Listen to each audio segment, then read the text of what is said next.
A 3:07 a.m. mistext lands on a black billionaire's phone, and Callie's quiet life tilts. By noon, a viral photo and her furious ex collide at South River's doors. As the inspector hovers over fail, one word buzzes on her screen, brackets, and the alarms begin to sing. Before we dive in, make sure to hit subscribe, tap like, and share this video. The more voices we reach, the louder these stories become. And drop your city in the comments. Let's see where love finds us. Rain threaded the afternoon like silver stitches as Andre Wells parked his dented box truck by the curb of the old brick duplex. He killed the engine and sat a breath longer than necessary, palms resting on the wheel, listening to the ping of the cooling hood. The job sheet on the passenger seat had been written in a quick, looping hand. Callie Warren, rearrange living room, move bedroom set upstairs, haul out garage junk. No mention of a partner, no mention of a crew. Just him. The front door opened before he knocked. "You must be Andre," she said, and for a second the rain sounded farther away. Callie filled the doorway like warmth fills a kitchen, thick, curvy, undeniably present. Honey blonde hair pulled up in a messy knot, a soft black sweater falling off one shoulder, leggings dusted with sawdust. Freckles marked the bridge of her nose like a constellation someone forgot to finish. Her smile was careful but real. "Come in. Watch your step. The rug slides." Inside, the house smelled like lemon oil and cinnamon. The living room was a landscape of half-decisions. Painter's tape, squares on the floor, stacks of books waiting in unsorted towers, a velvet couch shoved sideways to a pale rectangle where sunlight had protected the wood. An antique dresser loomed against the wall, oak high as his shoulder, drawer pulls shaped like little shields. "You sure you're okay with just me?" he asked, setting down his dolly. "I booked a team," she said, a wryness in her voice, "but the other guy texted at noon that his cousin's snake got out." Andre blinked. "That's a new one." "Right. I figured one good person beats two unreliable ones." She tucked a strand of hair behind her ear. "I don't have much, just some heavy memories." He understood that language. He'd carried sofas that still smelled like arguments, coffee tables dented by dropped apologies. He'd rolled fridges past family photos where faces had been slipped out of frames. People thought movers just lifted things. Mostly, they lifted the parts people couldn't. "What's the plan?" he asked. Callie exhaled, pointing to the tape lines. "I want the dresser upstairs. I know it's ridiculous. It was my grandmother's. I swore I'd keep it on the first floor. But every time I walk past it, the house feels like it's waiting for someone who isn't coming back." "The dresser waiting or you," he said before he could stop himself. Her eyes tipped toward him like she hadn't expected to be seen. "Both." He wrapped his lifting straps around the dresser's belly and squatted to test the weight. It leaned as if deciding whether to trust him. "It'll go," he said. "Narrow stairs?" "Like a throat," she said. "But I measured. It clears by an inch. An inch is a mile if we breathe right." She watched his hands. "You say that like you've done this before." "I grew up in apartments with staircases that hated us," he said, smiling. "We made friends." They turned the piece, one end tipped, the other hovering. Callie braced the banister as he took the bulk. His forearms bit through his sleeve, straps dug into his shoulders. He counted his breathing, 2 in, 1 hold, 4 out, until the dresser swam up the first flight, kissed the wall, and rested. Sweat crawled down his spine. Outside, thunder rolled slow and indulgent like a big cat stretching. "You okay?" Callie asked. "Better than okay," he said. "Piece like this wants to move. It remembers the hands that made it." She laughed, surprised. "You talk about furniture like it's alive. Most things are, if someone loved them long enough." On the second flight, the staircase pinched. He pivoted, toes hanging space, shoulder jammed into plaster. The dresser wedged. He shifted up a half-inch. It wedged harder. "Hold," he said quietly. Callie moved to his side, so close he felt the heat of her, the citrus of her lotion. "I can push here," she whispered, fingertips on the underside where wood met seam. Andre adjusted, felt for the center. The house was quiet except for her breathing and the soft tick of rain. He could tell without looking that she was crying. No sound, just the way people change when they need both hands to hold their heart inside their ribs. "On 3, he said gently. 1, 2. They lifted together. Something gave. Not the wood, just the stubbornness. The dresser slid, a patient animal finally stepping where it needed to step. They cleared the landing with a soft scrape that no one would ever notice unless they were looking for damage instead of salvation. At the bedroom door, Callie kicked the wedge. The room was half finished. The bed frame leaned like a question. She'd painted one wall a deep, brave teal that made everything else look honest. Andre set the dresser down and stood back, rolling his shoulders, the straps crossed on his chest like a harness and a blessing. Callie touched the top of the dresser with both hands and pressed her forehead to the edge, the way people press their forehead to a church door they aren't sure will open. Then she turned. Her eyes were the colour storms leave behind, washed and clearer. "You're stronger than any man I've loved," she said, and the words left her like a secret she'd been keeping from herself. Andre didn't answer right away. Compliments like that were often about anything but strength.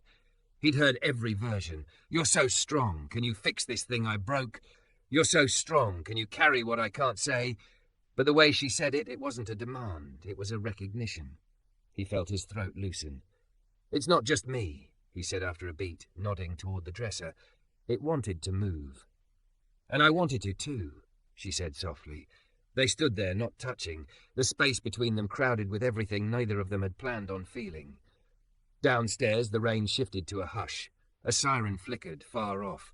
Someone's laughter burst on the street and disappeared. He broke the moment with purpose, because that was part of the work too. "Okay," he said, warm. "How do you want the rest? Couch to that tape square? Bookshelves anchored? I brought brackets." She blinked, pulled the sleeve of her sweater across her cheek, nodded. "Yes, and the rug in here? I kept tripping over it in the hallway. Maybe in front of the bed?" "We'll make it honest," he said. "Rooms tell you what they want if you listen long enough." Callie tilted her head. "Do you always talk like that?" "Only when the rooms talk first." She laughed again, freer this time, and led him back down the stairs. In the living room, they danced furniture around each other like choreography learned on the fly. He set the couch, shifted it an inch, then another until the window held it right. They rolled the rug, unrolled it, found the grain. He levelled the bookshelf, anchored it to the studs, and handed her the drill at the end so she could finish the last screw herself. She did, biting her lip, surprised by how the vibration travelled up her arm. "See," he said, "you're stronger than you thought, too." "I've been told my strength is inconvenient," she said. "Loud. Too much. People who can't lift what you lift will always say that." Silence opened, not awkward, just wide. He gathered the garage junk next. A fan with a broken guard, a box of mismatched mugs, a bag of clothes that smelled like a closet that hadn't been opened since May. In the garage, a damp chill stuck to the concrete. A bicycle leaned flat-tired in the corner. A cracked snow shovel waited for a winter that might not need it. "Take the mugs," she said, appearing at the door. "Leave the bike. It still remembers how to hold me upright." He smiled. "Sometimes that's all a thing has to do." By late afternoon, shadows had lengthened into their evening shapes. The house stood taller, as if squares of tape were spells he'd unspooled by following them. The teal wall in the bedroom settled the way a decision settles when you stop asking everyone else's permission. Callie walked through each room with her fingertips grazing edges, as if reassuring the place that it was safe to be seen. "How much do I owe you?" she asked when they reached the doorway. She tried for breezy, but money meant math and math meant control, and she'd had enough of the kind of control that disguises itself as care. Andre quoted her the number on the sheet. She added a little. He shook his head. She looked like she might argue. "It was the right work for the price," he said. "And," he hesitated, choosing the truth, "most of the heavy lifting wasn't the oak." Callie's smile did something complicated and then returned simple. "I made coffee before you came. It's terrible, but it's hot. Do you need to run, or—" He glanced at the rain, softened to mist. He thought of his grandmother, who used to say hospitality is how you remind yourself that your heart has doors. He thought of how the dresser had moved when both of them breathed for it. "I can stay for one terrible cup," he said, "if you promise to let me fix it next time." "Deal," she said, stepping aside, and for the first time all day, the house felt like it might be theirs to both walk in without apology. Callie slept badly, the way people do when a house has just been rearranged and the furniture is still whispering new names for old corners. At 3:07 a.m., the teal wall looked almost black, a lake holding night. She lay on her side, listening for her daughter's breath through the cracked bedroom door, the soft, whistling rhythm of Eden's nose after a week of allergies. Rent was due in 4 days. The electric bill wore its red stripe like a threat. On the dresser they'd carried upstairs, her grandmother's lace runner lay folded like a surrendered flag. She unlocked her phone and opened Marketplace. She'd bookmarked a used bunk bed. Faint scuffs, wood the colour of toast, pick-up only. Eden had started asking for sleepovers again, hopeful in the fragile way kids are when they think hope is a test. The seller's number was scribbled on a photo. Callie typed, thumbs clumsy in the dark. "Hey, still available? What's a P?" No title. She meant price and no headboard title thingy, whatever, her brain translating worry into speed. She hit send and only then realised the open message thread wasn't Marketplace at all. It was the last text she'd sent to the number on today's moving receipt. Andre. Great, she muttered, cheeks hot, as if he could see her in the dark. She hovered over unsend, but the 3 dots appeared, pulsing like a heartbeat. Andre. This is Andre. Morning insomnia club? She winced and typed back. I meant to ask someone else about a bunk bed. Ignore me. Also sorry. Long day. No sleep. 3 dots. She watched them arriving like rain. Andre, Eden's mom, right? Her stomach dipped. How did you? Andre, you said her name when you pointed at the wall to keep the dresser clear. My kid's jacket hooks go here. I listen. Sorry if that's creepy at 3 a.m. It's not. She hesitated, then added because the hour begged for honesty. Thank you again for today. The house feels kinder. There was a gap. She pictured him in some basement apartment, or maybe a neat studio, a plant thriving on the sill because he remembered to turn it toward the light. When his reply came, it surprised her. Andre, you were brave with that dresser. Most people give up when the stairs say no. Most people don't have you under the oak. She smiled, alone in the dark. Sorry for the what's a P text. I meant price, not whatever else. I figured, how much is the bunk bed listed for? 150. She added, which is 150 more than I'm supposed to spend. A minute, 2. She almost put the phone face down. Then, I know someone with a bed like that, lightly used. Donation if you can pick it up Saturday. I can help. That's too much, Andre. Then make me earn the right to help. You have an eye. That teal wall, that layout you landed on for the couch. You turned a room that wanted to apologize into a room that wants to be visited. I run a small program, help stage units for families relocating after hard stuff. Would you take a morning gig? Paid same day. Bring your tape and that ruler you kept behind your ear. Her throat tightened. You're serious? Very.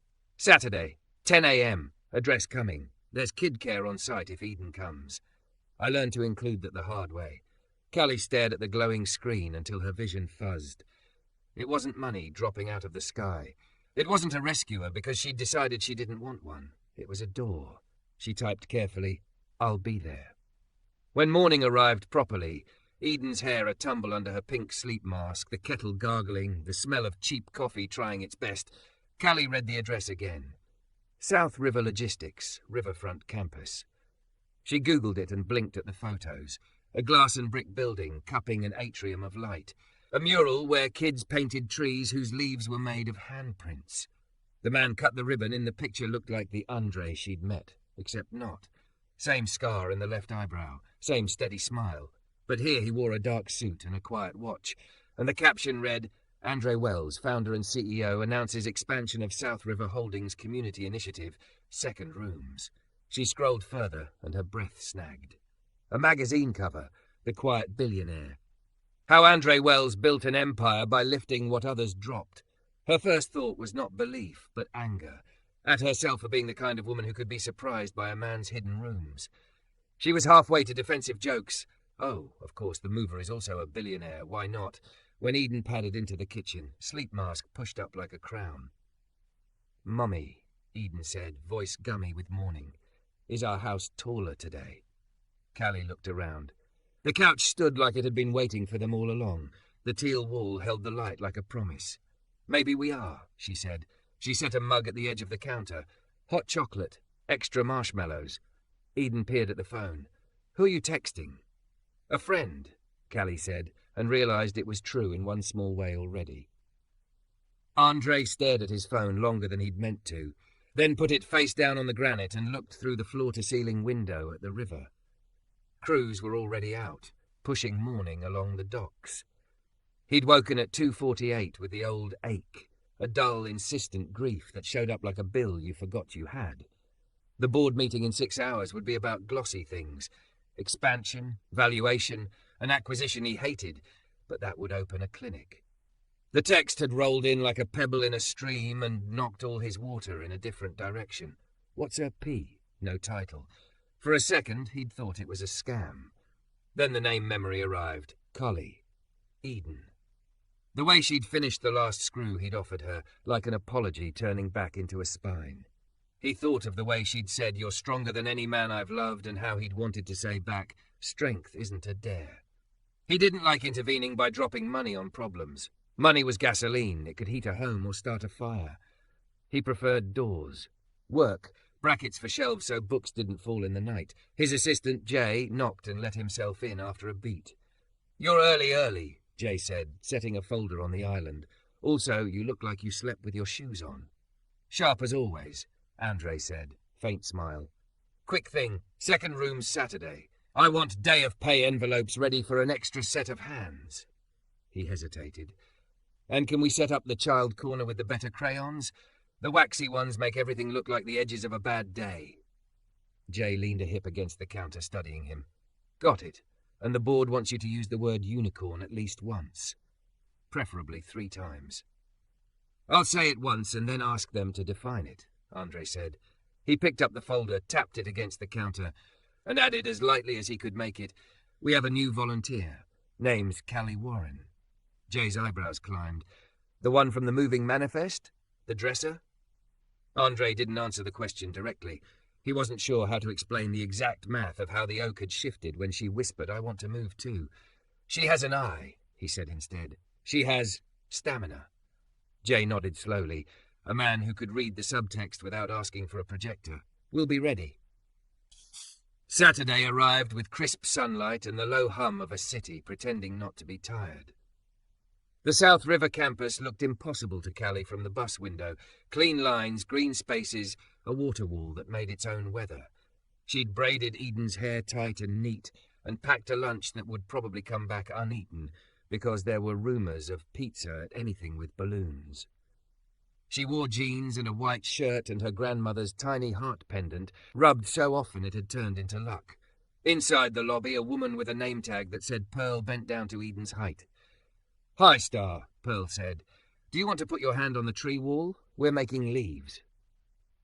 Eden looked up at Callie, seeking permission. "It's safe," Callie said, and surprised herself by believing it. Pearl led Eden away, and a guard with a discreet headset turned to Callie. "Miss Warren?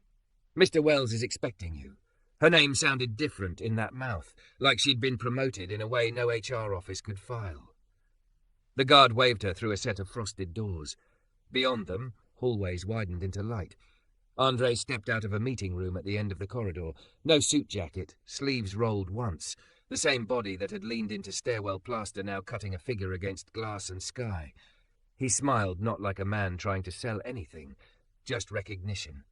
"You're very—" She began and stopped because any word would make her sound small in a way she didn't want to be. "Taller in daylight?" he teased, then softened when he saw her face working. "Hey, it's still me." She inhaled. The air tasted like lemon and something green. "I googled you," he winced theatrically. "Never recommended." "Billionaire," she said, like the word itself might dent the floor. Is that why you move dresses at 2 p.m. for single moms?" He shook his head, and his answer came without polish. "I move dresses because my hands remember the weight of things I couldn't lift when I was a kid. The money." He made a face like someone tasting medicine they didn't like. "It's a tool. Sometimes it distracts. I'm sorry I didn't say more. I've learned to let rooms tell people who I am when they need to know." Callie folded her arms, not to close herself, but to hold herself steady. "And what if I'd texted someone else? What if you hadn't answered? What if this was a prank?" "Then Saturday would have been a different kind of brave," he said quietly. "And you've already shown me you have more than one kind."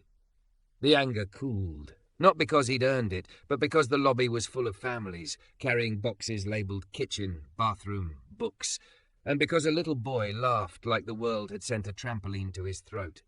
Callie let the truth arrive. She wasn't being rescued. She'd been noticed in the exact way she'd needed to be, as someone who could make a room kinder. "Show me the work," she said. He led her to a model unit that smelled faintly of fresh paint and new beginnings. The bones were humble. Laminate floors, a window with a view of the next building's bare back. The couch sat too far from the wall, like it didn't trust it. A box of unframed art leaned against a chair. Andre handed her the toolkit. "You tell me where you want things," he said. "I'll be the muscle." She walked the space slow, palms open. The first thing she did was move the couch 3 inches forward and angle the lamp so the light fell like a hand on a shoulder. The second thing she did was turn to him and say, "Put the clock down." He looked at the clock, surprised. It was just, "Put it down," she repeated. And he did, and she smiled like she'd just stolen something back from time. No clocks in rooms like this today.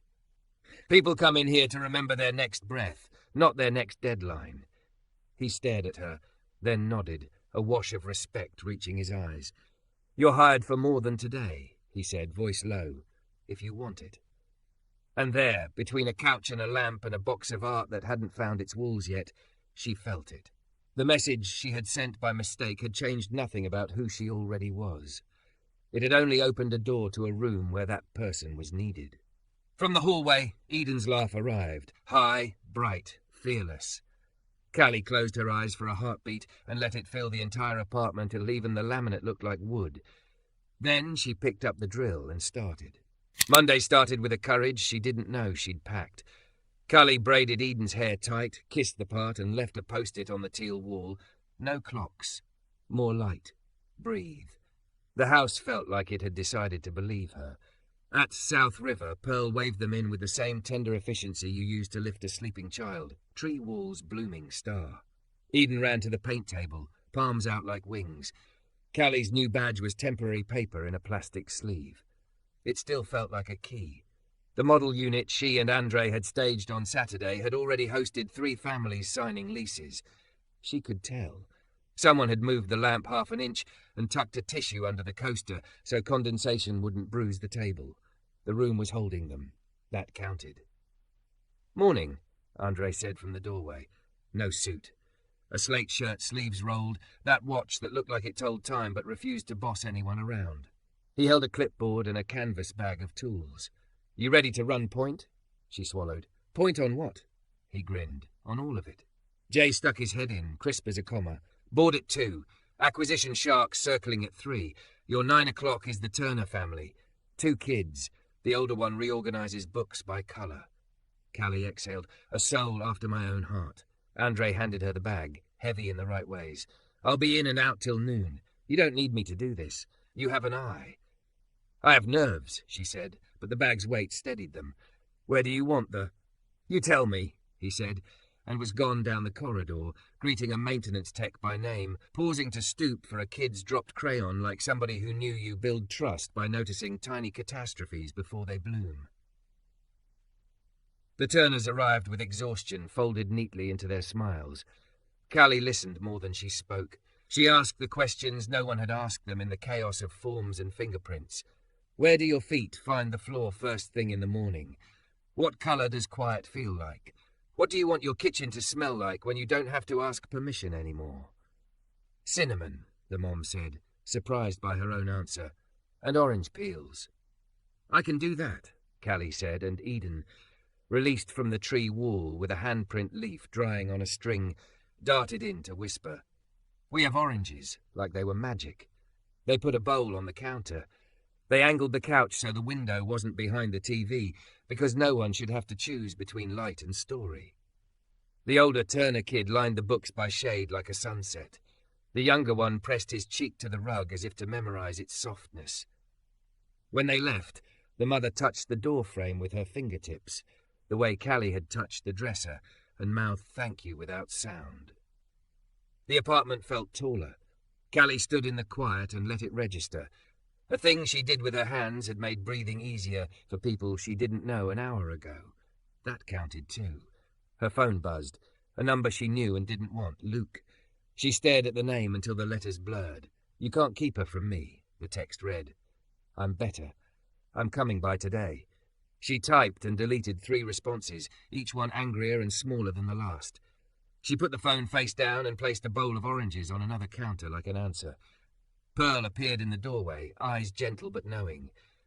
"You okay, boss?" Callie snorted. "If I'm boss, we're in trouble." Pearl nodded at the room, at the lamp that now laid its hand just right on a chair arm.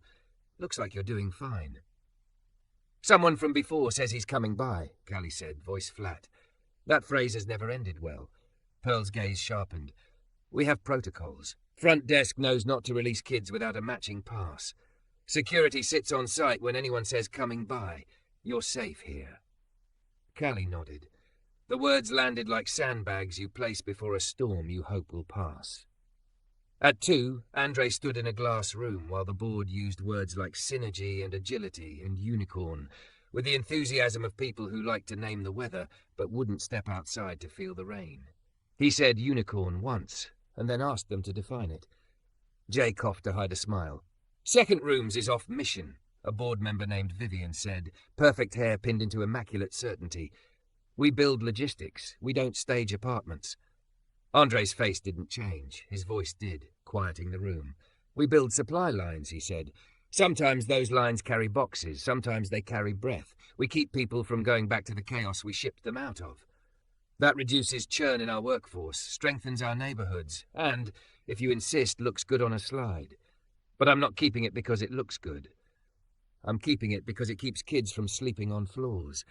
And because a woman on our team taught me this morning that rooms don't need clocks on move-in day. You want the data? Walk with me after this. Or don't. I'll still sign the checks." Vivian blinked, recalibrating. Jay texted Callie from under the table. He brought up the clock. "You're famous." Callie smiled at the screen and then at the little girl in front of her who was deciding whether she wanted a desk facing the window or the wall, because the world felt too big some days. "Wall for homework," Callie advised. "Window for drawing." "Both," the girl said decisively. "Both," Callie agreed and moved the desk where it could do both jobs depending on which way you pulled the chair. At 3:14 p.m., the building shifted. Not the foundations. Those were fine. The mood. A ripple moved ahead of a man with a cap pulled low, a jaw that had decided long ago to fight before it listened. Luke. He was not taller than memory, but he was as loud. "I'm here for my kid," he told the front desk, boxing the air with his body. "Her dad, DAD. You don't keep her from me." "Do you have your matching pass?" the guard asked, voice elate. "And a scheduled pickup?" Luke slapped a wrinkled paper on the counter. "Here, I got rights." The paper was a stale text screenshot that had never been a plan and could never be a pass. Pearl had already stepped in, a hand up to the child corner behind her like a shield. Jay materialized at Callie's shoulder in a way that said he'd been watching the cameras. Andre came out of the boardroom as if he'd been paged by the way the air felt. He did not square up. He took a step sideways that put him between Luke's line of sight and the kids, which is a way of saying I'm here without saying I want to fight. "Mr. Warren?" Andre said, not unkind. Luke's eyes slid to him, flickering over the watch, the shirt, the posture. "Who are you?" "Facilities," Andre said easily. "True enough. We've got safety protocols. If you want to set up a visit, happy to coordinate a time with Ms. Warren that keeps Eden feeling safe." "Eden is my daughter," Luke snapped. "She's safe with me. She's safe with the adults who agree to keep her safe." Callie said and heard her own voice as if from far away. It was level, steady, adult. "You don't get to scare her anymore." He laughed, that old hand grenade of sound. "Look at you. New job and suddenly you're a queen." Callie's hands shook exactly once and then stopped. "Suddenly I'm her mother," she said. "Always have been. You can walk out now and email me later, or security will walk you out. Those are your only options." There was a time when Luke's rage would have hooked hers and dragged it out where everyone could see. It didn't now. Pearl's quiet presence, Jay's phone already recording, Andre's stillness. The room was a net she hadn't had before. Luke felt it too. He snatched the paper back, crumpled it, and backed toward the doors, trying to look like he had chosen the direction. "This isn't over. It is for today, Andre said, a line of water closing behind a boat. Take care of yourself. The doors sighed shut. The lobby exhaled. Someone turned the white noise machine up a notch and Ocean rushed into the silence. Callie rested both palms on the marble counter. The stone was cool. I hate that I still shake. Andre shook his head.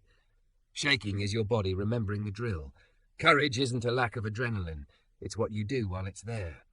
Pearl brought her a paper cup of water, the kind with the little wax taste like school. You did beautifully, she said. Eden didn't even look up from her tree. At that, Callie's knees softened. She nodded, drank, breathed. Thank you, she said. She wanted to mean it in 100 directions at once and did. Andre leaned, forearms on the counter, voice low. If you want legal resources, we have a list. We can set up neutral site drop-offs if you ever choose that. No pressure, just doors. She blinked fast. No rescuing. No rescuing, he agreed. Just brackets. She laughed, wet and real. You and your brackets. They keep things from falling in the night, he said, like a promise. By late afternoon, the news found them anyway. Not the network kind, the kind that wears cheap cologne and clicks fast. A volunteer had posted a photo, Andre on the loading dock lowering a dresser from the truck, Callie at the other end, their eyes catching in that unguarded way that tells on you when you aren't trying to say anything. A local blog scooped it up with a headline like a wink. Quiet billionaire. Quiet no more. Mystery woman helps move his heart and furniture. Jay groaned when his screen lit. Of course.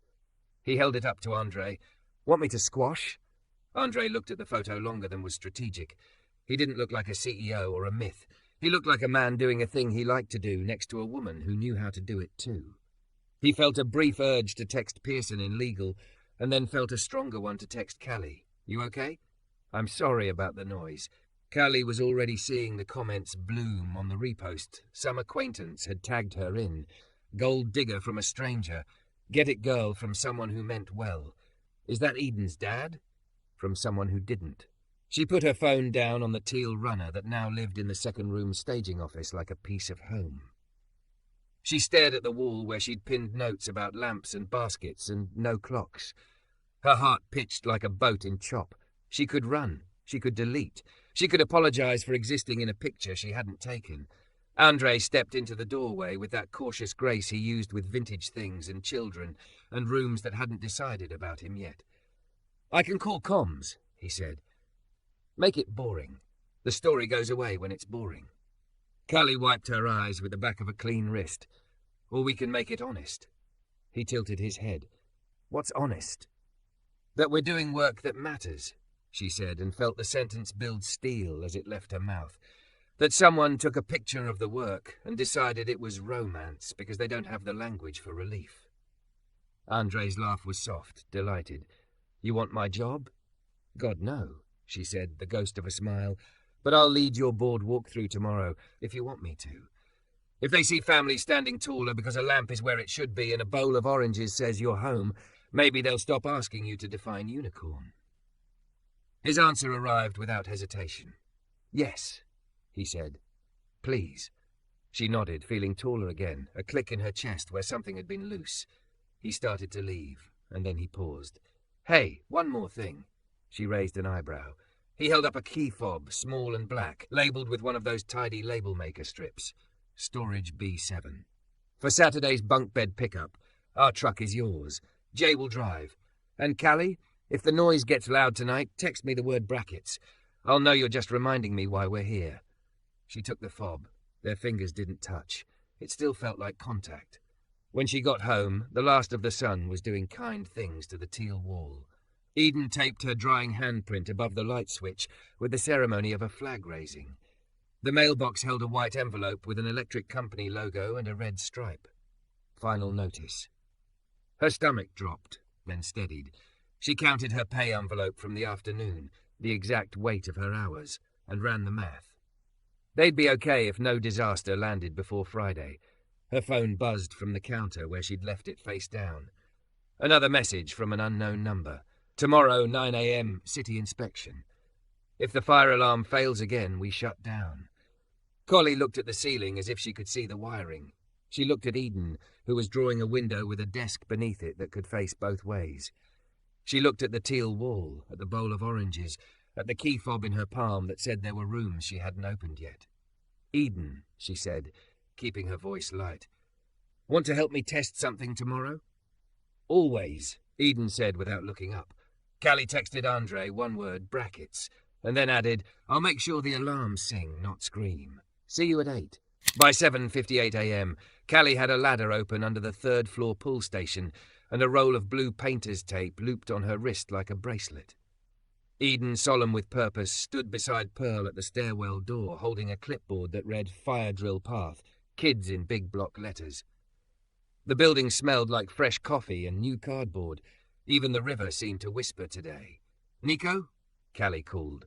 The maintenance tech popped his head out of a drop-ceiling tile, curls flattened by a headlamp. "Detector's clean," he said, voice echoing.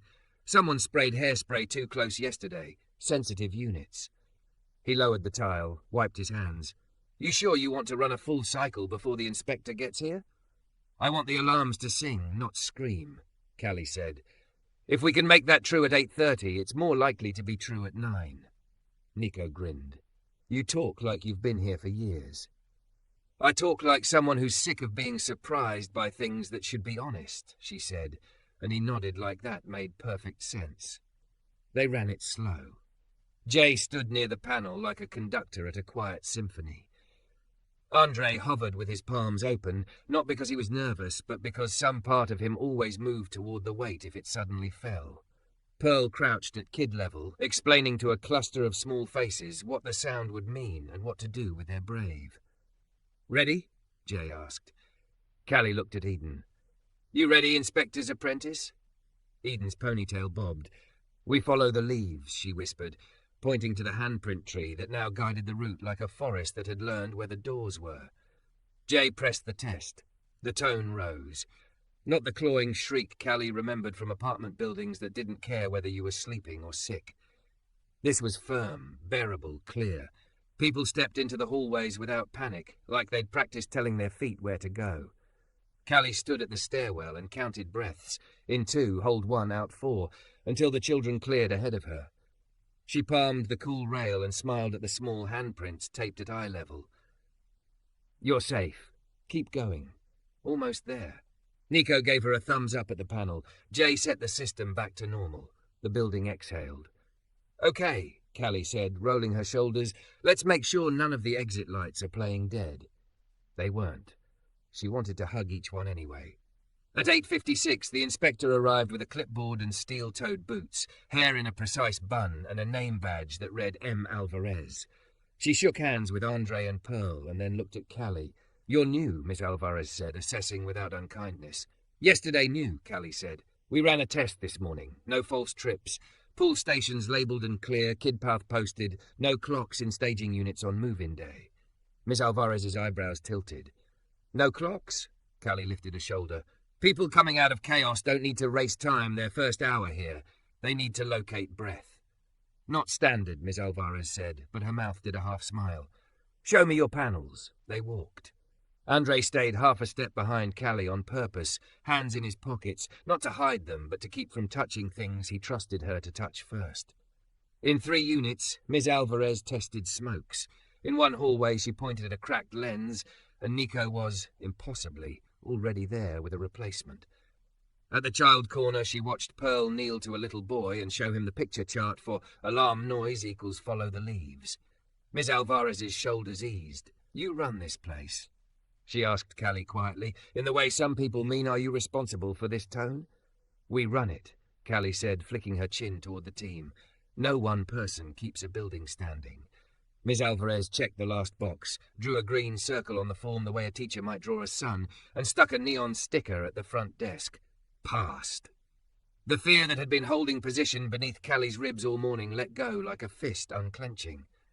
Miss Alvarez tapped the sticker. "Keep the tone that way," she said. "Sing, don't scream." "We will," Callie said, and meant it. The board walk-through was scheduled for noon.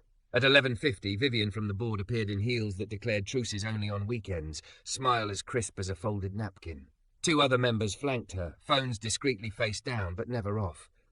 "Impress us," Vivian said to Andre, not bothering to pretend the sentence was a joke. "I'm not the one you need to hear from," Andre replied and stepped sideways so that the hallway made room for Callie. Callie's mouth went dry for a heartbeat. She glanced down at her shirt and the paint smudge she hadn't quite scrubbed off her cuff. She thought of Eden's handprint leaf, the alarm's reasonable song, the bowl of oranges.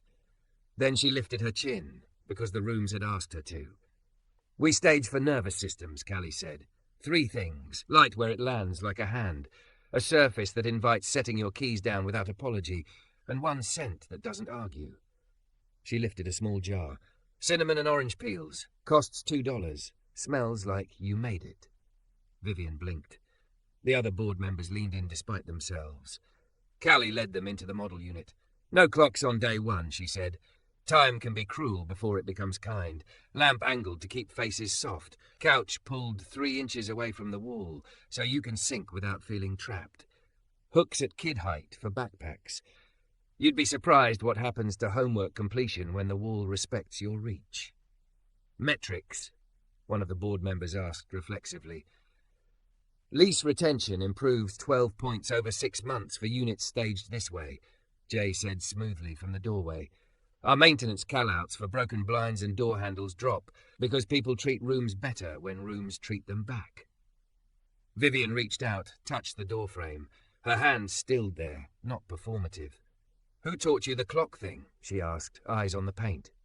"She did," Andre said simply, and Vivian registered for the first time that his certainty had been borrowed from someone else on purpose, not performative either. The Turners, back to drop off a handwritten thank you and a tray of slightly burned brownies that tasted like victory, happened to pass in the hall. The older child peeked in, saw the board members, and waved with a shy authority like he owned a share of the light now. Vivian's mouth softened. "I understand your unicorn," she said finally, a hint of humour sneaking in. "It looks like a lamp and a bowl of oranges." "It looks like less churn and more capacity," Andre answered, relief flickering through the humour. "But sure, lamps and oranges." They shook hands like people who might actually build the same thing instead of presentations about it. By 3, the rumour post had fallen off the front page, replaced by someone's dog riding a skateboard and a scandal at a city council meeting. Comms had published a dull, precise note. "Second Rooms is a community staging program staffed by employees and volunteers. We celebrate all who lift with us." And Jay had set the algorithm fire to damp. Nobody could make a tabloid headline out of brackets and citrus. At 4, Callie, Eden and Jay climbed into the South River truck for the bunk bed pickup. The donor was a retired teacher named Mrs. Klein with a kitchen full of sun catchers and a laugh like a bell. "My grandsons outgrew it," she said, patting the wood. "Still holds dreams." They loaded the frame and the mattresses. Eden tested the ladder twice, once with each foot leading. "It's steady," she announced gravely, as if issuing a certificate. Jay drove them home through a slice of evening that made even the billboards look almost kind. Andre followed in his car and carried the heavier end up the stairs without pretending it wasn't heavy. They assembled the bed in the teal-walled room where the dresser now stood, like an ancestor who approved the plan. Andre held the headboard while Callie set the last bolt.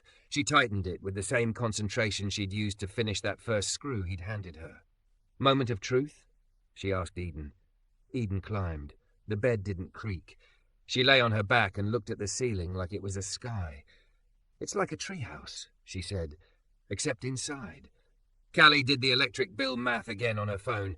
Pay envelope minus bus fare plus Mrs. Klein's neighbour pressing $20 at Eden for carrying one light bag like a champ. It still came up tight. Andre noticed her face shift and looked, not at the screen but at the corner where the meter hummed. "I'm not here to fix it with a check," he said gently, as if reading the script she feared. "But Second Rooms has a fund for utility catch-ups. Anonymous. No trophies. We created it because move-ins fail when lights go out. If you want the number, Jay can connect you. No pressure." Callie felt the heat behind her eyes try to betray her. She nodded, swallowed. "Brackets," she said, the shorthand they'd made for hold it in place without making a scene of it. "Brackets," he echoed, and looked grateful to have a word that was sturdy and unromantic and full of care. She paid what she could now and set the fund appointment for morning. The red stripe on the notice stopped shouting. The apartment seemed to lift half an inch. They stood in the doorway watching Eden arrange her stuffed animals along the top bunk like an audience. The teal wall caught the last of the day and held it. The bowl of oranges, brought home from the office because Eden insisted their house needed the smell too, glowed in the kitchen like tiny suns. "Thank you for answering a text from a stranger at 3 a.m., Callie said, voice low. "Thank you for sending it," Andre said. He hesitated. "I don't want to make anything harder by naming anything too soon, but if you ever want to have coffee that isn't terrible, just coffee, no clocks, I'd like that." She let the sentence sit between them and choose its weight. It didn't feel like a rescue. It felt like a door someone had propped with a wedge so the breeze could decide. "Okay," she said, "as long as you let me fix it next time." He laughed, relief moving through his shoulders. Deal. On his way out, he paused at the dresser and put one palm on the oak like you might goodbye an old friend. "It still wanted to move," he said without looking back. "So did I," she answered and did not blush. The house wasn't asking her to apologize anymore. When the door closed, Eden leaned over the bunk rail. "Mommy? Yeah, honey? Do you think our house is going to be taller tomorrow?" Callie looked at the teal wall, at the bracketed shelves that weren't going to fall in the night, at the green pass sticker taped on the fridge like a science fair ribbon. She looked at the text thread that had started with a mistake and turned into a map. "I think we are," she said. She turned off the living room lamp and angled the bedroom lamp just so. The alarm slept, ready to sing if needed. Outside, the river carried the city's lights without dropping a single one. Inside, the oranges made the air honest. And in the quiet, Callie counted in 2, held 1, breathed out 4, then sent Andre one word, which was not a plea and not a plan, but a promise to keep building. Brackets.